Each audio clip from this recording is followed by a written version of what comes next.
इनका तो डॉलर में पैसा पड़ा हुआ है, इनको तो फायदा है, इसलिए इनको कोई फिक्र नहीं है जिधर पाकिस्तान जा रहा है।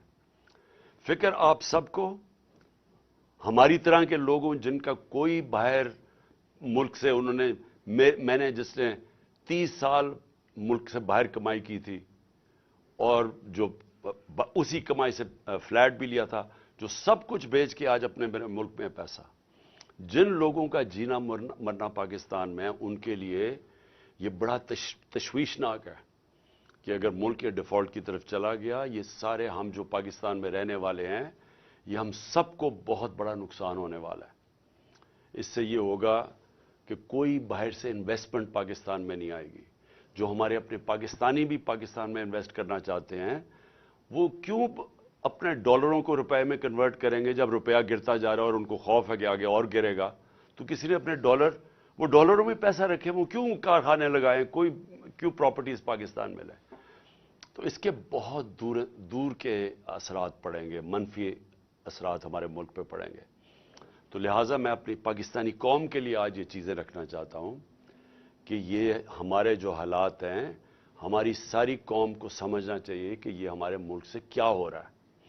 मैं सबसे पहले आपके सामने ये अदाद व शुमार रखना चाहता हूँ।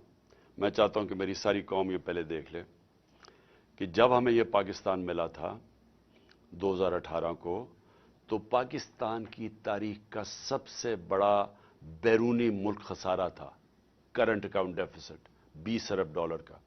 कभी इस मुल्क की तारीख में इतना बड़ा खसारा कोई छोड़ के नहीं गया। और ये जब खसारा छोड़ के गए, तो मैं आपको एक चीज़ समझाना चाहता हूँ।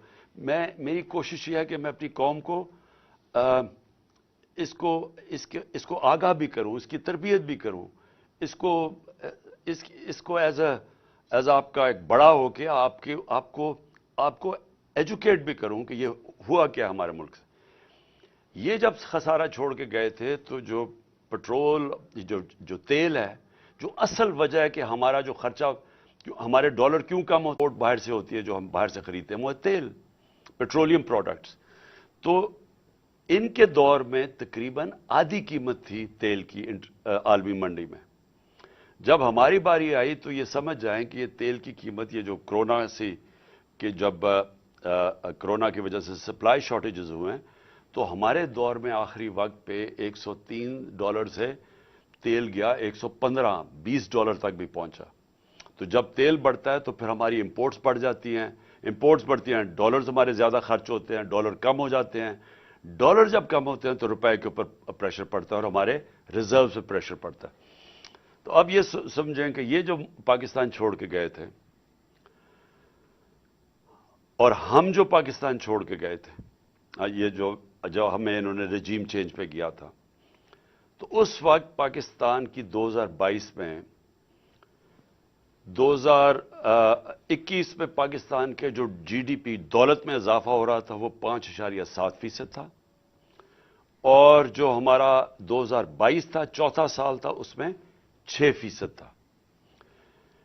5.7 और 6% पाकिस्तान की तारीख में, ये सिर्फ और सिर्फ अगर इस तरह की पाकिस्तान की जीडीपी ग्रोथ हुई या दौलत में इजाफा हुआ, ये मार्शल लॉज में हुआ था, अयूब खान के ज़माने में, या ये जनरल ज़िया के ज़माने में और जनरल मुशर्रफ के ज़माने में। ये क्यों हुआ था इनके दौर में? क्योंकि हम उनके साथ उनकी 2 दफ़ा जंगों में शिरकत कर रहे थे, अफगान वॉर में और वॉर ऑन टेरर में, और उससे पहले हम सीटो और सेंटो के अमेरिका के साथ मिले हुए थे पैक्ट में कोल्ड वॉर के दौरान, जब अयूब खान का दौर था। सिर्फ इन दौरों के अंदर हमारी ग्रोथ रेट इस सतह पे पहुंची थी, क्योंकि अमेरिका से डॉलर्स मिल रहे थे पाकिस्तान को। ये वाहिद गवर्नमेंट है जो अमेरिका के डॉलर्स ना मिलने के बावजूद उसने 5.7 अपने तीसरे और 6 पे हमारी इकॉनमी ग्रो की। और ये याद रखें कि इसमें 2 साल कोरोना आया था, जो एक ऐसी वबा थी जिसने दुनिया की इकोनॉमीज को तबाह कर दिया था। हिंदुस्तान के हालात देखें, उनकी मर्फी में चली गई थी ग्रोथ रेट। ईरान का देखें, जो हमारे नेबर्स की बात कर रहा हूं दुनिया में, और अभी तक उसके असरात हैं वो कोरोना के। तो हमारे दौर में उसके बावजूद कि कोरोना थी اور یہ یاد رکھیں کہ دنیا نے ایکنالج کیا تھا کہ پاکستان وہ 3 ٹاپ ملکوں میں جس نے سب سے بہترین طور پہ کورونا کو مینج کیا. اور اس کے ثبوت کیا ہے کہ ہم نے اپنی اکانومی بچا لی, اپنے غربت بچا لی, اپنے روزگار بچایا لوگوں کا, اور ہمیں اپنی انڈسٹری بچا لی, اور ہم نے یہ 5.7 اور 6% پہ گرو کیا. ہماری ریکارڈ ریمیٹنسز تھی. بیرون ملک پاکستانی کو سب سے زیادہ ہمارے پہ اعتماد تھا. 31 ارب ڈالر کی انہوں نے ریمیٹنسز بھیجی, جو ریکارڈ تھا. نون لیگ کی دور میں 19.6% ریمیٹنسز تھی. ہم نے ادھر سے لے کے گئے 3.5 سال میں 32 ارب ڈالر پہ. ہمارا جو ڈیفیسٹ چھوڑ کے گئے ہم, اس کے باوجود کہ تیل کی قیمتیں ریکارڈ پرائس پہ تھی, ساری چیزیں مہنگی ہو گئی کرونا کی وجہ سے, سپلائی شارٹیجز کی وجہ سے, اس کے باوجود ہم جو جی ڈی پی چھوڑ کے گئے تھے کرنٹ اکاؤنٹ بیرونی ڈیفیسٹ